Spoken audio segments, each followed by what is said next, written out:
নমস্কার বন্ধুরা, আজকে চলে এলাম আবার একটা নতুন রেসিপি নিয়ে। আজকে বানাবো জর্দা সিমুই। এটা বেশ ঝরঝরে হবে। এর জন্য আমি সিমুই নিয়ে নিয়েছি 200 গ্রাম। এটা ঘিতে রোস্ট করে নেবো। আর দিতে হবে কিছু ড্রাই ফ্রুটস।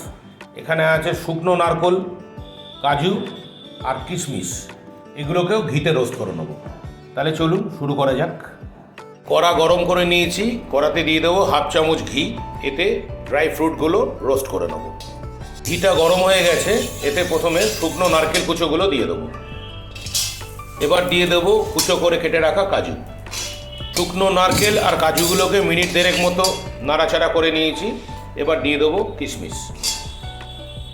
ভালো করে নাড়াচাড়া করে নেবো। কিশমিশটা পরে দিতে হয়, আগে কিশমিশ দিলে কিশমিশটা পুড়ে যেতে পারে। ড্রাই ফ্রুটসগুলো সুন্দরভাবে ভাজা হয়ে গেছে, রোস্ট করা হয়ে গেছে, কিশমিশগুলো সুন্দর ফুলে উঠেছে। এবার এগুলো একটা পাত্রে রেখে দেবো, তুলে রাখবো। আবার কড়াটা গরম করে নিয়েছি। এবার এতে দিয়ে দেবো 2 চামচ ঘি। ঘিটা গলে গেছে।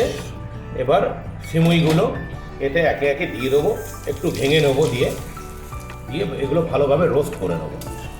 সিমুইটা এদিকে রোস্ট করা হচ্ছে, এদিকে চিনির শিরাটা বানিয়ে নেবো। প্যান গরম করে নিয়েছি, এতে দিয়ে দেবো 300 গ্রাম চিনি দেবো, আর দিয়ে দেবো 1 কাপ দুধ, আর দিয়ে দেবো 1/2 কাপ জল। সিমুইটা খুব সুন্দর রোস্ট হয়ে গেছে, ঘিয়ের সাথে খুব ভালোভাবে মিশে গেছে। এদিকে চিনিটাও খুব ভালোভাবে গলে গেছে। এবার এই চিনির শিরাটা অল্প অল্প করে সিমুইয়ের মধ্যে ঢালতে থাকবো। অন্তত 3-4 বার ঢালতে হবে। ঢালবো আর মেশাতে থাকবো সিমুইটাকে। সিমুইটা নাড়াচাড়া করতে করতে এর মধ্যে ড্রাই ফ্রুটটাকে দিয়ে দেবো। খুব ভালোভাবে মেশাবো এবং নাড়াচাড়া করব। জলটা অনেকটা টেনে এসছে। এবার একটা ঢাকনা দিয়ে 3-4 মিনিট মতো লো ফ্লেমে রেখে দেবো। তৈরি আমাদের জর্দা সিমুই। দেখুন কত সুন্দর হয়েছে, ঝরঝরে। আপনাদের কাছে অনুরোধ, আপনারা ঠিক এই পদ্ধতিতে বানিয়ে খান, ভালো লাগবে।